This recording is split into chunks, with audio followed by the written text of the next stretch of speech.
Okay. Daisy Head Maisie by Dr. Seuss. You like Dr. Seuss, don't you? Daisy Head Maisie. I haven't read this one.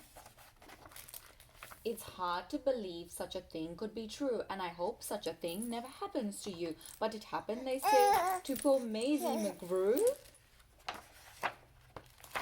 It happened like this. She was sitting one day at her desk in her school in the usual way, when she felt a small twitch on the top of her head. So Maisie looked up and she almost struck dead. Something peculiar was going on there. A daisy was sprouting right out of her hair. Boing! Boing! Look at it, boing! The daisy came out. Behind her was sitting young Herman Butch Strudel. This looks like a daisy up here on her noodle. It doesn't make sense. Why, it couldn't be so.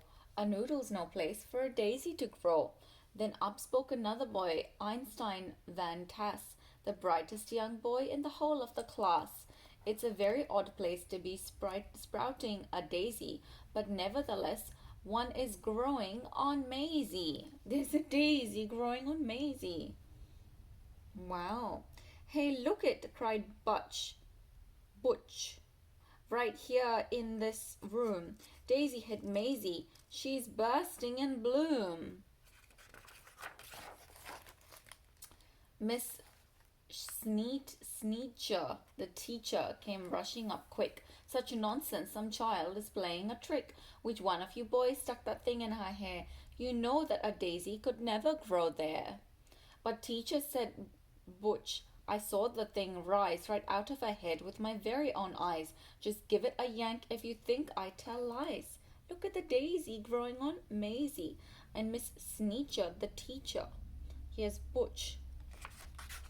Miss Sneetcher had heard quite enough of this talk. Maisie, hold still. Let me get at that stalk.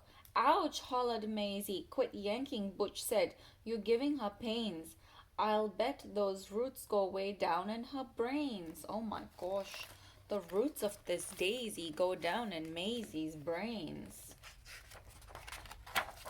The kids in the room started shouting like crazy. Daisy head, daisy head, daisy head, Maisie. Children, be quiet. Miss Sneetcher was puzzled. Good grief and alas, to think this has happened right here in my class. I've taught in this room 20 years, maybe more, but I've never seen anything like this before. I'll have to report it. You'll just have to come to the principal's office and show Mr. Grum. Now the principal, good Mr. Gregory Grum, was a very wise man, just as smart as they come. He knew more than anyone else in this nation about long division and multiplication. He knew all the answers, why oceans are deep, why skies are so high, and why mountains are steep. He should have the answer to this thing on Maisie. My word, he declared, it's a genuine daisy. I've seen them quite often in fields growing wild, but never before on the head of a child. Now what in the world ever made this thing sprout? I have no idea, but I'm going to find out. It says daisies grow on the land. They grow between rocks. They also grow in sand. It mentions right here they can grow in a pot, but mention the head of a girl it does not. Daisies, it says, sometimes grow in Alaska, also Missouri, Rhode Island, and Nebraska. They grow in Japan and in Spain and Peru, in India, France, and in Idaho too.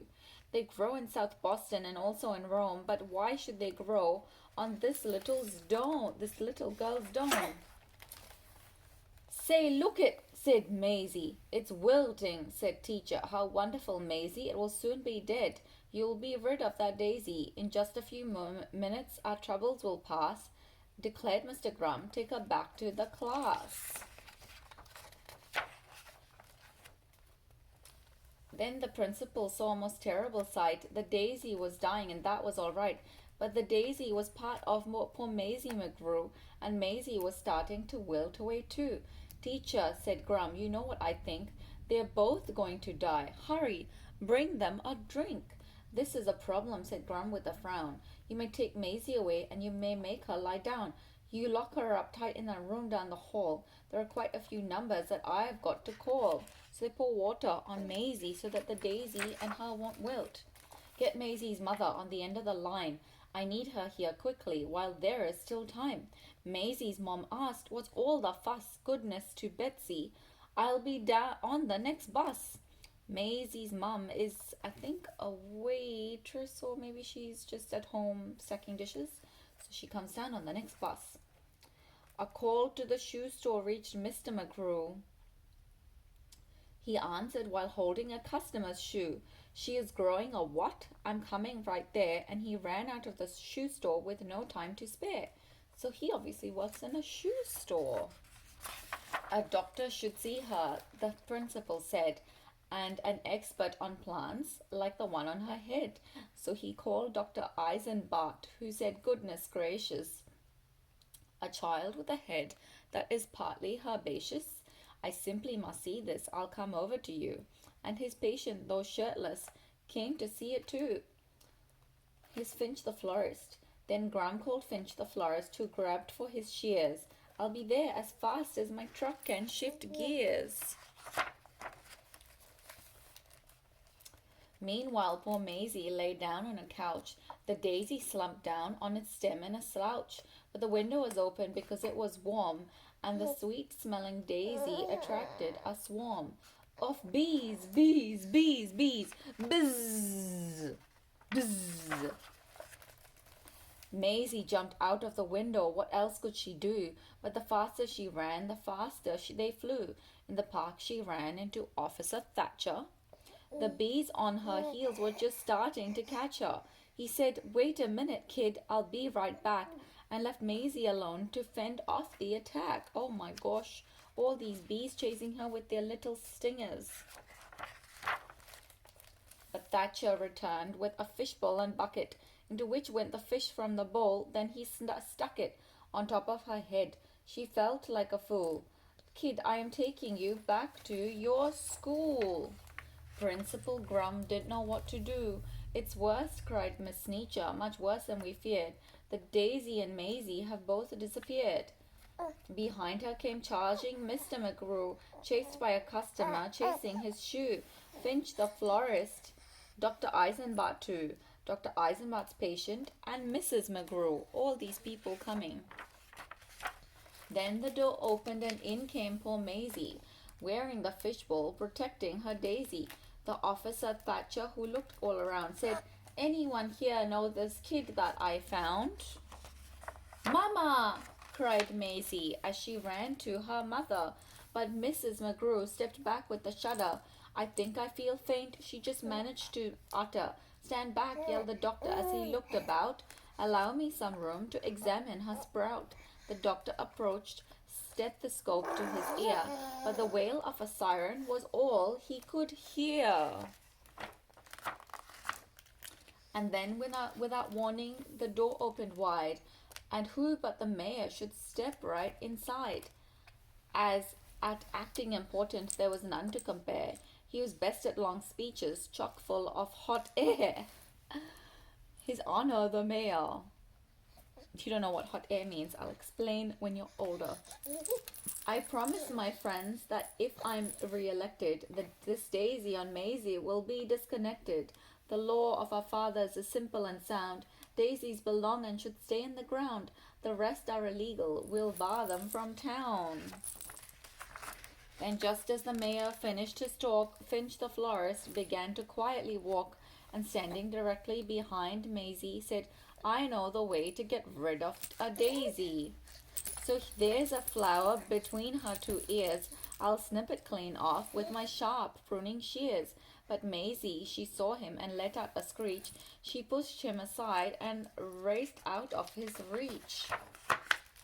Maisie ran from the school, headed straight out of town. She came to a meadow and fell to the ground. With her head in her hands, she lay all alone. Her heart, it was broken. She could never go home. Nobody loves me, nobody loves me, nobody loves me, she cried. Nobody loved her. Poor Maisie McGrew. It's hard to believe such a thing could be true. And maybe that's why this daisy above, when Maisie's below, began talking of love. Well, you know about daisies. When love isn't in doubt, the job of a daisy is try and find out. They love her not. They love her, they love her not. Don't worry, Maisie, said her daisy as its last petal. Oh, you just slid right off. You just slid right off. Let's push you back. Oh my gosh. There we go. Don't worry, Maisie, said her daisy as its last petal flew. They love you. Then the stalk disappeared. Well, that's how it all happened. The thing went away, and Maisie McGrew is quite happy today. Back in room 8. Back at her studies and doing just great in all of her subjects in room number 8. And concerning that daisy, you know that it never grew out of the top of her head again ever. Well, it practically never popped up there again, excepting occasionally just now and then. Ting! It went boing, now it's going ting. And after all, I'm getting used to it. Here's Maisie McGrew with her daisy. Well, that's nice. She's getting used to her daisy. I think this book is trying to say that we all have things on our bodies that we may not quite like, but we just have to get used to them and accept ourselves for the way that we are. Yeah? Isn't that nice? Isn't that nice, my darling? Daisy Head Maisie. Did you like that book?